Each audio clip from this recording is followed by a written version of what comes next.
বাঙালির প্রথম ব্যবহারটা কিন্তু খুব চমৎকার। এত সুন্দর ব্যবহার দেখাইতে জানে বাঙালি, একদম মালিকের কলজার ভিতরে ব্যবহার দেয় ঢেকে যাবে।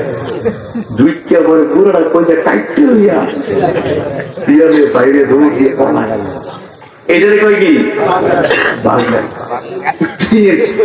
প্রবাসীদের উদ্যোগেও তো মাহফিলটা আছে। দয়া করে বাংলাদেশের প্রবাসী যারা আছেন বিভিন্ন দেশে, যারা বাংলাদেশকে রিপ্রেজেন্ট করতেছেন, বাংলাদেশকে বিশ্বের কাছে পরিচিত করতেছেন, আমরা তো যাই না, আপনার যারা ঘুরতেছেন, প্রবাস জীবন যাপন করছেন, আপনাদের কাছে অনুরোধ এমন ভাবে চলবেন, এমন ভাবে চলবেন যাতে করে আপনাদের দ্বারা বাংলাদেশের মুখ উজ্জ্বল হয়, আপনাদের দ্বারা বাংলাদেশে কোন দুর্নাম না হয়। এবার চলতে রাজি আছেন না? আমাদের অনেক শিখতে হবে। আসলে আমরা অনেক কিছু জানি না, বড় বড় লোকরা পর্যন্ত জানি না। আমাকে কয়েকদিন আগে একজন বলে যে হুজুর কি কোনো বাঙালির কথা, মন্ত্রী বিদেশে গেছে, পাবলিক বাসের মধ্যে এত জোরে মোবাইলে কথা শুরু করছে, ও সব টাকাই রয়েছে কি রে সিরিয়াখানাতে ছুটে হলুদি করে যায়। কি আশ্চর্য, এত বড় ব্যক্তি, এত বিশাল ব্যক্তি, কিন্তু উনি ভদ্রতা বোঝে না, সৌজন্যতা বুঝে না, বাসের মধ্যে জোরে জোরে কথা কয়, মোবাইলের সিলে আর একটু জোরে গেল বাংলাদেশ বলে আওয়াজ, আর সব মানুষ টাকাই দিচ্ছে। কেমন এর ওই থুতু ফেলাই দেয়, নাক করে কি করে না করে। অথচ বাহিরে কিন্তু অনেক স্মার্ট, প্রত্যেকের নাগরিক তার হাতে তৈরি করে। বলেন না সুবহানাল্লাহ। এই বাচ্চা নার্সারিতে সেখানে শুধু পড়ায় না, পরে প্র্যাকটিক্যাল করে রাস্তাটা কেমনে পার হইতে হবে সেটা পর্যন্ত প্র্যাকটিক্যাল। এক একটা নাগরিক একদম একদম পারফেক্ট। বাংলাদেশ অনেক বড় বড় জায়গায় আছে, বড় বড় ব্যক্তি হয়েছে, কিন্তু অনেক কিছু। বসুন্ধরা মার্কেটে একবার আমি যাবো, লুঙ্গি পরা হুজুর মানুষ বোঝেন না, আমাদের লুঙ্গি পরে যায়, তো ওখানে বলছে যে লুঙ্গি আলাও না। একজন বলতেছে আরে নিয়ে সিলিং কিনা শোনা যান, চুপ কর। আমি পজিটিভ নিচ্ছি, এটা পজিটিভ চিন্তা করেছি যে না, এই দেশ এই জাতিকে এইবার জোর করে করাই শেখানো, এটা পজিটিভ চিন্তা করছি। কিন্তু আমার এরকম মতো আছে, হাত পেন করে যাইতে পারে, লুঙ্গি করে যাওয়া যায় না, কিন্তু কি করে যাওয়া যায়, অর্ধেক ল্যান্ড হয়ে যায়, কিন্তু লুঙ্গি এইটা তো আমার বেশি অতিরিক্ত ভদ্র হয়ে গেছে। এটা বেশি ভদ্র, ল্যান্ড হয়ে ঢুকতে পারে, কিন্তু লুঙ্গি করে ঢুকতে, লুঙ্গিও যেমন চলবে না, ল্যান্ড হয়েও চলবে না। আরব দেশের 4-5 জন লোক এক জায়গায় হইলে মনে হয় জান্নাতের বাগান হয়েছে, আর বাঙালি দেখে ডর করে, যার এতে রাস্তাঘাটে মনে হয় চিন্তাই করি চুল কাছে কেমনে চেহারা করে রাখছে, মুখে করে রাখছে, আসলে কিন্তু চিন্তাই করি না, এমনি ঘুরতেছে আর কি, দেখলে কই যে মুসাতে পড়ছে, খাই সেরকম মনে গাড়ি আটকাই পড়েছে, কি ব্যাপারটা কি। অনেক শিখতে হবে, শিখার চেষ্টা করতে হবে, জাতিকে স্মার্ট করতে হবে। কি বলে, রাজি আছে কিনা? কি কষ্ট পেয়েছে এসব কোথায়, এত ওয়াজ করে লাভ নেই বাঙালিতে। শুধু এই জাতীয় বিষয়গুলো আমাদের মধ্যে আমাদের। তাইলে শেষ কথা এটাই শেষ, ইনশাআল্লাহ আমরা হালাল উপার্জন করবো। বলুন সকলে আল্লাহুম্মা আমিন। পুরুষের জন্য এটা ফরজ উপার্জন করা, আয়েশা হয়ে ঘরে বসে থাকবে না, কাজ করবে না, কামাই করবেন, রুজি করবেন। নারীর জন্য এটা উপার্জনের কোনো ডিউটি নেই। পুরুষের জন্য ফরজ গুলোর পরে সবচেয়ে গুরুত্বপূর্ণ ফরজ হলো উপার্জন, হালাল উপার্জন। নামাজ, রোজা, হজ, যাকাতের পরে সবচেয়ে গুরুত্বপূর্ণ ফরজ পুরুষের জন্য সেটা কি, হালাল উপার্জন। আর নারীর জন্য হলো পর্দা। 5 ফরজের পরে নারীর জন্য কি, পর্দা করা। নারীকে উপার্জনের ডিউটি দেওয়া হয় নাই, নারীকে উপার্জনের ডিউটি দেওয়া হয় নাই। এটা ইসলাম নারীকে মর্যাদা দিছে যে তুমি ঘরে বসে থাকবা। স্ত্রীকে বলছে ঘরে বসে থাকো তুমি, আর স্বামী বলছে এই বেটা যা, তুই গিয়ে রিক্সা চালা, মাটিতে একটা টাকা কামাই করে তোর বউরে খাওয়া।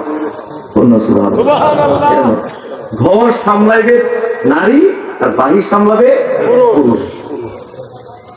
নারী সামলাবে ঘর, পুরুষ সামলাবে কি বাহির। ঘরে কি কাজ কম? বাইরের কেউ ঘরে কি কাজ বেশি, এবং ঘরের কাজ আরো বেশি কঠিন। আরো বেশি কি আপনি কি মাটি কাটেন, নাইলে কি করেন, রিক্সা চালান, এগুলি তো কঠিন কাজ মনে করেন, কোন কাজই নাই। কিন্তু এত বেড়াগিরি দেখায় পুরুষে, আরে বাপরে বাপ, ভাব লইছে আর কি, রিক্সা চালায় করে টাকা কামাই করে আনছে, করে সাইকেলে আনছে, হ্যাঁ মাটি কাটতে করে টাকা আনছে, দেখতে বিশাল কিছু হয়ে গেছে। ঘরে গিয়ে দুইকে ব্যবসা দেখবো অন্যরকম হয়েছে। আরে আমি আপনি তো ব্যবসা হয়েছেন কি লেগা? আপনি তো হিসাব করেন নাই, আপনি তো অহংকারী। আপনি হিসাব করলে বুঝতেন যে আপনার থেকেও অনেক বেশি পরিশ্রম করেছে আপনার স্ত্রী। কে করেছে? স্ত্রী করেছে। আপনি, হ্যাঁ আপনি তো 4-5 ঘন্টা ডিউটি করে 1-2 হাজার টাকা ইনকাম করছেন, টাকা পাওয়ার সাথে সাথে সব কষ্ট পরিশ্রম কি হয়ে গেছে? দূর হয়ে গেছে। কিন্তু আপনার স্ত্রী যে সেই ঘুম থেকে জেগে রাত 12টা পর্যন্ত নিরলস ভাবে আপনার কোম্পানিতে, আপনার এই ফ্যাক্টরিতে 12 ঘন্টা ডিউটি করছে। 12 ঘন্টা ডিউটি করে 12 টাকা পাইছে? দিবেন দিচ্ছেন কোনদিন? আর দিবেন কোনদিন? যে কিটটা না আবার টাকা দিবেন না, খাওয়াই বেশি করতেছি হুজুর, আবার কে কি কিন্তু দেওয়া দরকার আছে স্ত্রীকে। স্ত্রীকে দিবেন, দিয়ে দেন 5,000 টাকা দিয়ে দিবেন। কত টাকা? 60 অনুযায়ী গেছে, বুঝলেন না? 5,000 টাকা দিয়ে দিবেন। দিয়েছেন তো আপনার স্ত্রী, কিন্তু দিচ্ছেন অন্য কাউরে দিবেন নাই। দিয়ে দেন 2,000 টাকা, 1,000 টাকা মাসে দেন, এর খরচের জন্য দিয়ে দেন। আপনি সারাদিন, সারা বছর দিতে থাকেন, 50 টাকা ডেলি দিতে দেন, 50 টাকা 100 টাকা সারা বছর এরকম দিতে থাকেন। দেখবেন যে টাকা ডিব্বার ভিতরে বই রাখতে দিচ্ছে। আপনি বিপদে পড়লে করবেন যে কোনো চিন্তা করবো না, আমি দেবো টাকা। আরে তুমি টাকা পাইবো, তুমি সারাদিন নেই ঘুরে এলাম, কেউ হাওয়া দিতে পারবি না। তুমি যে সারা বছর টেহা দিচ্ছ, আমি কি করবো টেহা দিয়া? ডিব্বার ভিতরে নাও, চলো। এরকম স্প্রে আছে কিনা? এই জন্য এইগুলো, এই দায় দায়িত্ব পালন করে দিকে সব এলোমেলো হয়ে যাচ্ছে। এই জন্য এখন নারী বলে যে না আমরা চাকরি করবো। নারী এখন কি করবো? আল্লাহ যেটা দায়িত্ব দেয় না এইটা করবো, চাকরি করবো। বলে কি নারী পুরো হাতে হাত মিলিয়ে, কাঁধে কাঁধ মিলিয়ে যা থেকে আগ্রহী হয়ে যাবো,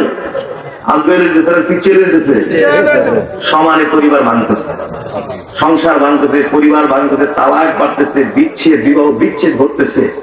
হ্যাঁ, এক চেয়ারম্যান বলছে হুজুর মাসে অন্তত 10টা 12টা তালাক আমার অফিসে হইতেছে। হুজুর এইসব বিষয়ে কাজ করবেন, নাইলে এইবার চলতে থাকলে 20-50 বছর বাংলাদেশে পারিবারিক ব্যবস্থাপনা টোটাল ধ্বংস হয়ে যাবে, সমানে ধ্বংস হয়ে যাচ্ছে। 1 সেকেন্ড লাগে না এখন আর একটা পরিবার ভাঙতে। কারণ এখন স্বামীর হাতেও কামাই আছে, বউর হাতেও কি আছে? কামাই আছে। একটু কিছু হইলেই বলে আমার হাতে আছে কামাই, এখন আর তোমার মতো, এখন আর দরকার নাই তোমার মতো জামাই।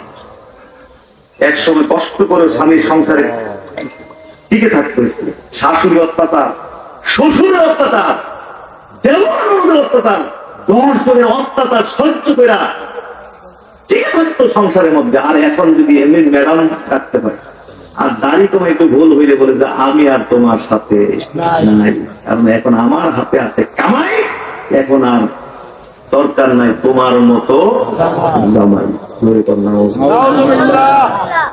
কত কষ্ট করে মহিলা, কেন কষ্ট করবে? যে গার্মেন্টস দেখি সকালবেলা 3টা-4টায় গাড়িতে হাজার মেয়ে ছেলে এই গার্মেন্টস থেকে বাইরে উঠেছে, ভূমি পড়ে যাবে ফ্যাক্টরি, আবার ঢুকতেছে। কেন? আপনাকে তো এই দায়িত্ব ইসলাম দেয় নাই, তো এই সমস্ত এই মেহনত করতে দেয় না, আপনাকে ভিআইপি করেছেন ইসলাম। জামাই থাকে কক্সবাজার চাকরি করে, আর বউ চাকরি করে দিনাজপুর। আল্লাহ জানে কবে দেখা হবে, কেমনে জানি চলতেছে। শুধু টাকার প্রতি শান্তি নাকি? হাজার হাজার কোটি টাকার মালিক দেখেছি গলার কাটা হয়ে গেছে, হাজার হাজার কোটি টাকা। জোরে করুন নাউজুবিল্লাহ।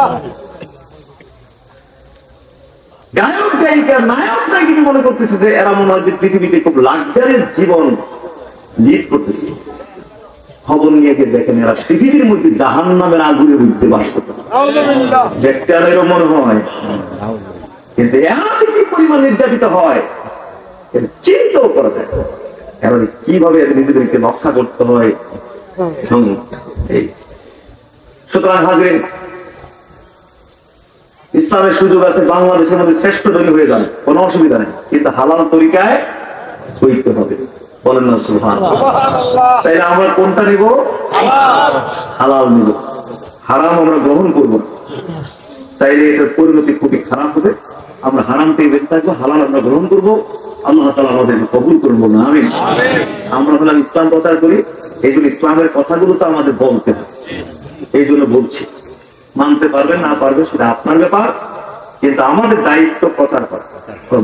মহিলার জন্য এইসব চাকরি বাকরি, ডিউটি, টাকা পয়সা, আয় উপার্জন, এটা মূলত ইসলাম এদেরকে দায়িত্ব দেয় নাই। ঘর সামলাবে নারী, বাহির সামলাবে পুরুষ। ইসলামী এই একটা বিধান শুধু লঙ্ঘন করার কারণে যে কি পরিমাণ ক্ষতি হয়ে যাচ্ছে। আমরা কিন্তু নারী শিক্ষা বিরোধী না, আমরা হলাম কি, আমরা হলাম মানে সহশিক্ষা বিরোধী। কি বিরোধী? এটার বিরুদ্ধে। নারী ডাক্তার হবে, প্রফেসর হবে, ইসলাম নিষেধ করে নাই, বলতে চাইলে তার সুযোগ আছে। কিন্তু কথা হলো, ইসলামের কথা হলো যে সেপারেশন দিতে হবে।